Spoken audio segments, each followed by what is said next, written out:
네, 6,500여 명의 피해자, 1,400여 명의 사망자를 낸 이른바 가습기 살균제 참사.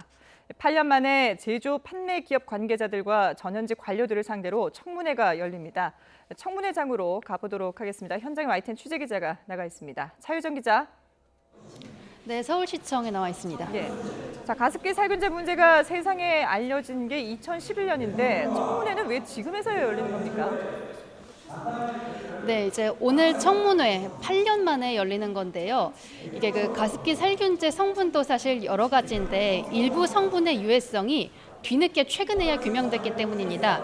대표적으로 CMIT, MIT라는 성분인데요. 유해성이 뒤늦게 입증돼 이를 원료로 살균제를 만들고 판매한 기업인 SK케미컬이나 애경의 과실도 최근에야 검찰 수사를 통해 드러났습니다.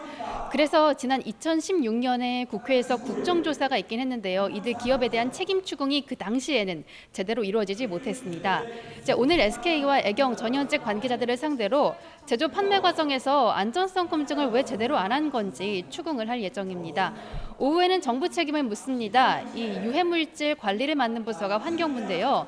어찌해서 이 CMIT, MIT한 유엔서 시사를 안 해왔던 건지, 공정위는 2016년에 이들 기업을 허위 광고 혐의로 고발할 수 있었음에도 지체해 공소시효를 넘기게 된 경위가 뭔지 따져 물을 방침입니다.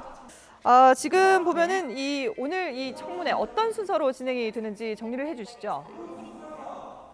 네, 청문회는 이제 오전 9시 반에 조금 전에 시작을 했습니다.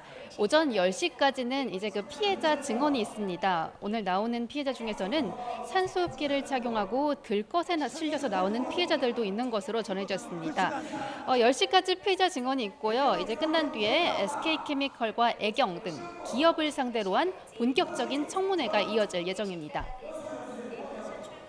네, SK케미칼과 애경의 과실은 검찰 수사로 과실이 드러났는데 그럼 오늘 쟁점은 어떤 건가요? 네, 이 말씀하신 SK케미컬은 이 문제가 된 가습기 살균제 원료 2개가 있었는데 이걸 모두 개발한 회사입니다. 사실 앞서 검찰 수사를 통해서 이 유공, 당시 전 SK케미컬이 개발 단계에서부터 유해성 심사를 제대로 안 한 사실은 이미 밝혀졌습니다. 유해성 실험을 의뢰는 해놓고 결과는 받기 전에 판매하고 추가 시험이 필요하다는 경고가 나왔는데도 무시하고 계속 팔았던 사실입니다.